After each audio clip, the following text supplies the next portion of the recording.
Hi friends, welcome to blessings aquarium. मैं हूँ अदिति और आज मैं आपके साथ बात करने वाली हूँ एक क्वेश्चन पे जो कि बार बार पूछा जा रहा है, लेकिन उस क्वेश्चन का डायरेक्ट आंसर नहीं है, घुमा फिरा के आंसर्स है। हम आज बात करने वाले हैं which type of aquarium is good for home use, या actually which type of aquarium you should prefer. हमेशा कन्फ्यूजन होता है कि आप ग्लास एक्वेरियम के लिए जाएं या आप एक्रेलिक एक्वेरियम के लिए जाएं। तो आज इन दोनों के प्रोज एंड कॉन्स के बारे में बात करेंगे, दोनों का कंपैरिजन करेंगे एंड एंड में, इस वीडियो के एंड में आप जानेंगे मेरा पीओवी यानी कि मेरा पॉइंट ऑफ व्यू, मैं क्या सोचती हूँ बीइंग 20 इयर्स का experience in the industry. What is my point of view on which aquarium is better, glass aquarium और एक्रेलिक एक्वेरियम। तो ये टॉपिक स्टार्ट करने के पहले कुछ पॉइंट्स तो होने चाहिए ना जिसके ऊपर हम इनका कंपैरिजन करेंगे। तो आज हम देखेंगे क्लैरिटी, वेट, कॉस्टिंग और लॉन्गिटिविटी, ड्यूरेबिलिटी। ये 4 चीज़ों पे आज हम बात करेंगे और हम कंपेयर करेंगे ग्लास एक्वेरियम्स और एक्रेलिक एक्वेरियम्स को। तो चलिए पहले ग्लास एक्वेरियम्स की बात करते हैं। तो ग्लास एक्वेरियम्स मैंने ऐसे देखा है और मेरा ऐसा एक्सपीरियंस रहा है, are much more clarity, they give much more clarity as compared to the acrylic aquariums. Acrylic aquariums में 3 से 4 महीने में, कभी कभी 6 महीने बाद एक येलोइश टिंज आना स्टार्ट हो जाता है, एक इस तरीके की फिल्म बन जाती है and it is really hard to remove. On the other hand glass में आपको काफ़ी ज़्यादा क्लैरिटी मिलती है और ग्लास का जो सी थ्रू इफेक्ट है वो मच बेटर है as compared to acrylic in smaller aquarium, smaller fish tanks. बात करते हैं वेट की।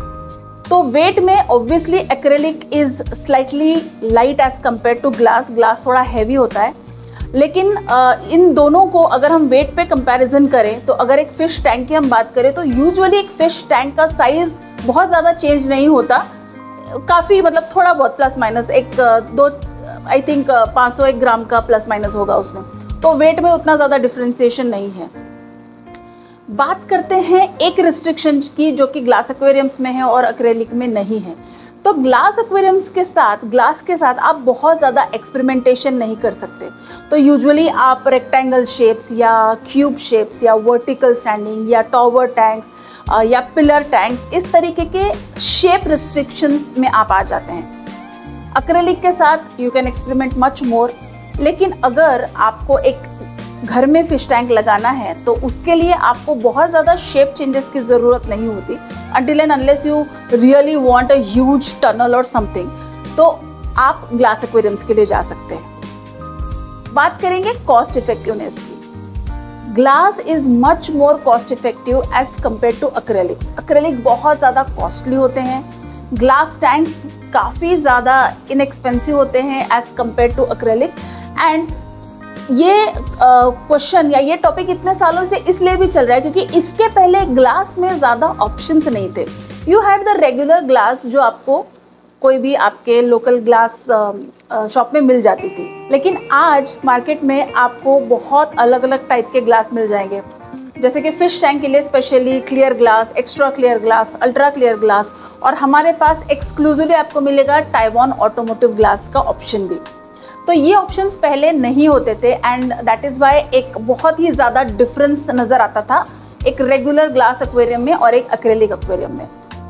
अब हमने मोस्ट ऑफ द पॉइंट्स पे बात कर ली है और कहीं ना कहीं कंपैरिजन भी हमने कर लिया है। अब बात आती है ड्यूरेबिलिटी की या लॉन्गिटिविटी की। मेरे हिसाब से एक्वेरियम्स में, ग्लास एक्वेरियम्स का लॉन्गिटिविटी, उनका लाइफ ज़्यादा है as compared to acrylic aquariums. And well there is an explanation for it also. Glass aquariums मैं इस हॉबी में या इसमें लास्ट 20 ईयर्स से हूँ, तो मैंने ऐसे काफ़ी लोग देखे हैं जिनके पास आज भी 15 साल से एक्वेरियम रखे हुए हैं, glass aquariums, and unless a few scratches उस पर बहुत ज़्यादा चेंज नहीं है क्लैरिटी पे, बिकॉज उस तरीके से हम उसको क्लीन भी रखते हैं and we make it a point कि हम कस्टमर्स को इस बात पे एजुकेट करें कि आपका टैंक हमेशा क्लीन, आपका ग्लास हमेशा क्लियर और अच्छा क्लैरिटी आपको कैसे मेंटेन करना है। On the other hand acrylic का मैंने देखा है कि 2.5-3 साल में ग्लास पूरा फॉगी हो जाता है, उसके ऊपर बहुत ज़्यादा वाइटिशनेस आ जाता है, येलोइश टिंज आ जाता है एंड नो मैटर आप उसको कितना क्लीन करेंगे, अगर आपने उसको ज़्यादा क्लीन करने की कोशिश की तो बहुत ज़्यादा स्क्रैचेस आ जाते हैं। सो जब ग्लास टैंक्स पुराने हो जाते हैं तो देर आर सेवरल ट्रीटमेंट्स जिससे आपका ग्लास जो है वापस से रिफ्रेश हो जाता है, सुंदर दिखता है, क्लैरिटी रिटेन होती है। लेकिन एक्रेलिक पे बहुत ज़्यादा अगर आप प्रेशर से क्लीन करते हैं तो जैसे मैंने आपके साथ शेयर किया, स्क्रैचेस आते हैं, येलोइश वाइटिश टिंज है, वो आप चाहे कितना भी क्लीन करें वो चीज़ नहीं निकलती। एंड ज़्यादा से ज़्यादा 3 साल का एक लाइफ स्पैन होता है एक्रेलिक एक्वेरियम्स का। Later on you have to dispose of that tank and either get a new one या make a customized one। तो विश की पास ये कुछ पैरामीटर्स थे जिसके ऊपर मैंने आपको कंपैरिजन करके दिखाया कि ग्लास एक्वेरियम्स और एक्रेलिक एक्वेरियम्स में क्या डिफरेंस है।